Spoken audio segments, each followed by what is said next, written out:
Hello and welcome back to another ARC video. Today is going to be a taming video about none other than the new Griffin that has been released on the Ragnarok map.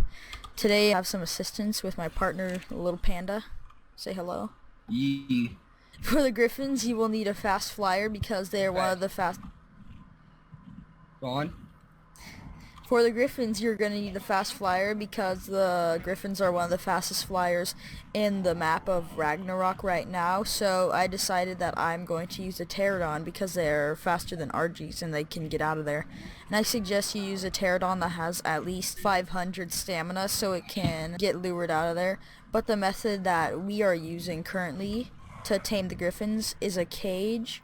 And for our cage, I'm going to go to it right now. You will need some foundations, some doorways, and some ceilings. And what we currently have is 3x6 or a 3x5 foundation. And then you build doorways up to the height of a large stone gate. And what you end up doing is you lure the Griffins in through this way from your pterodactyl.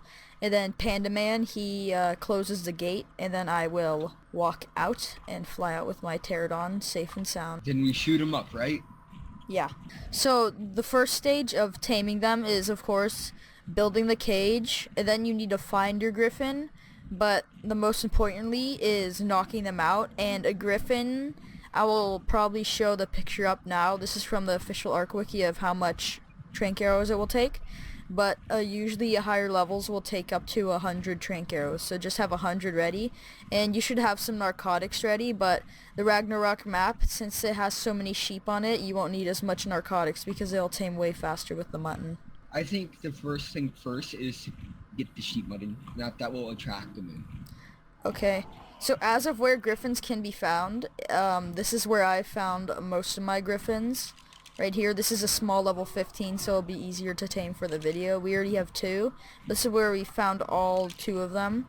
So it's right here on the map in the Slope of the Gods. It's around 30 lat and 40 lon. But they can also be found across the map throughout the taiga biome.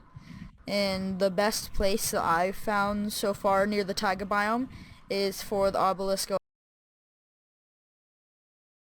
over there. Okay, so they'll be best found near the red obelisk.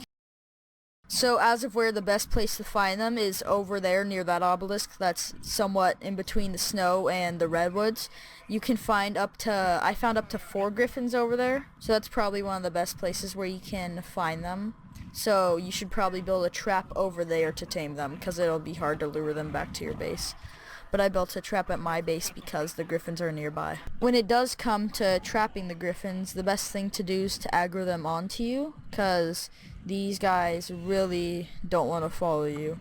So, yeah, see, he's already aggroed onto a raptor. Nope, a Trudon. So you gotta maybe you gotta hit him a little just to get him to follow you. Once you do have them following, you should make sure that they don't get aggroed on anything else, because of course they're a game AI and they try to attach to other things. You can't get too far away from the Griffins or else they'll de-aggro, so you should stay somewhat close to them. You should try to line up with your cage beforehand so they just don't de-aggro. And like me, since I have somebody helping me out and who's closing the cage, the best thing if somebody's near the cage is they should back off a little and they should sit at the end of the cage at the back inside, so it'll help aggro the Griffin even more. Because get to the back, because if the Griffin does kind of attach them, it'll be a hard time because they'll just wander around in circles around the cage. Okay, Andy's in the cage, so close. I am. Okay, once the cage door is closed, just start getting those trank arrows inside of him. Okay, as you can see, it's a little awkward. He'll try to glitch outside of the cage, but we've done this. This is our 3rd time doing it, and for the 2 times that we have done it, he hasn't gotten out of the cage once. It's just him trying to run away. Yeah. And if you hear me saying he, it doesn't matter. They don't have a gender yet, because I believe that system is in the game for when they're gonna start breeding, so then they can add in genders. Or they might not be breeding because there's a mystical creature. Yeah, so that might be too OP. Yeah. We'll see you guys when the Griffin Ah, is he knocked started. out. Okay, when the Griffin does have enough arrows in it, he will knock out, of course, but he'll also try to run away, and he'll just go around the corners of the cage. So what I do recommend is putting as much narcotic in him. What I do recommend is putting as much narcotic in him as possible, because if you are on an official server, he is going to need a lot more narcotic than on other servers. Currently, we are not on an official server, so we're lucky. Normally with Griffins, what you are going to want to do is to get some mutton because it is so available, but because this is a lower level and we're not going to be using him as much as our higher level Griffins, we're not going to really worry about. Okay, so once you do have your meat, all you're going to want to do is just go in his inventory and pop the meat in just like any normal dinosaur. Yeah. And since ours is a lower level, he should tame relatively fast, but yours may take longer depending on what level he is. Ours is only a baby level 15. He's a wee lot. He does tame relatively fast with Prime, but I recommend getting some mutton. We'll see you guys when this little guy is tamed. Once your Griffin does get tamed, the Dossier should show up, but I think it's a bug that it's not showing up right now. I don't know if it's a bug that it's not showing, so I'll just show it on the screen right now. So for the Dossier, it says common name is Griffin, but the species is Griffin magnificum. It's a type unknown, diet carnivore, and its temperament is aggressive. Wild. Griffin magnificum is undoubtedly in sight to behold. Many ancient myths tell of various depictions of the Griffin over the ages, but what is never disputed is its majestic and mysterious nature. With the front half of an eagle and the back half of a lion, it is as if these two creatures somehow fused together to form a superior land and air predator. While one's first instinct might be to approach the creature and marvel at its beauty, that would be a very poor decision. Its range of attacks makes it one of the more versatile predators I've witnessed. If its presence alone isn't enough to intimidate potential hunters, it has the ability to dive from the sky to the ground with such force that it inflicts damage to anyone unfortunate enough to be below it, or carry its momentum back into a rapid uplift. Domesticated. The idea of pacifying such a beast is nothing to scoff at. Its highly independent nature and disinterested with interacting with humans combined with its power and strength make the Griffin a challenge to domesticate. However, there have been those who are fearless enough to attempt and succeed this miraculous feat. Once tamed, riding atop a Griffin along with a tri-mate passenger, dashing through the air with high speeds, is a prize in and of itself. So since ours was a level 15, it came out as a level 23. Here are the stats of it. They have decent health, somewhat bad stamina, as all flyers start out with, and bad damage and weight. So I suggest if you want one as a mount for when you're going to take around and gather stuff, you're going to upgrade stamina and weight, and if you're going to attack, just stamina and speed. So for the Griffins, they have special moves. One of them is you don't need a saddle. Another one is 2 people can ride it, so please demonstrate that, Panda. As you can see, 2 people can ride it, but currently the riding stance for the second passenger is somewhat awkward. But when you are on the Griffin, both passengers can take out their primary weapons. While on the Griffin, he does have some special moves. He is somewhat like a Tapajara, where he has great mobility in the air due to his tail, so he can move backwards, he can move to the left, the right, and forwards.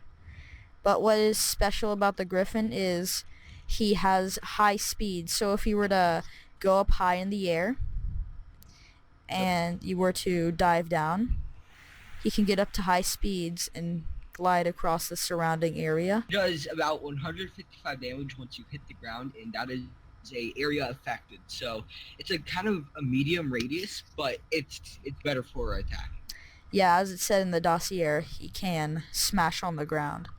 But he's got a couple of attacks. He's got his slash, and he's got the grab, but then he can also fly up in the air and zoom down.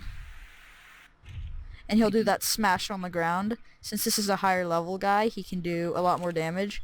But when you do the level up, he doesn't have an animation currently, so he kind of freezes, so you have to wait for that. If you do get high up in the air, and you get in the stance where you're going to crash down, and you start moving forward, he will run fast too, because he is a four-legged creature also. As you can see, even with 900 stamina, it can drain pretty fast.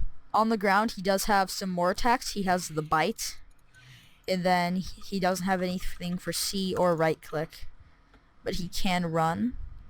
And I haven't tested it yet, but I believe he doesn't have any fall damage due to his ability where he slams on the ground. If you do jump off a cliff with him, I'm testing this right now, he will take fall damage. So don't try to do any silly things. So if you go up in the air and you do decide to dive down, since you have to press shift to do it, it does drain stamina, but not too much. They're still adding in a lot of things, like we don't know if they'll breed yet, we don't know much, because this is brand new.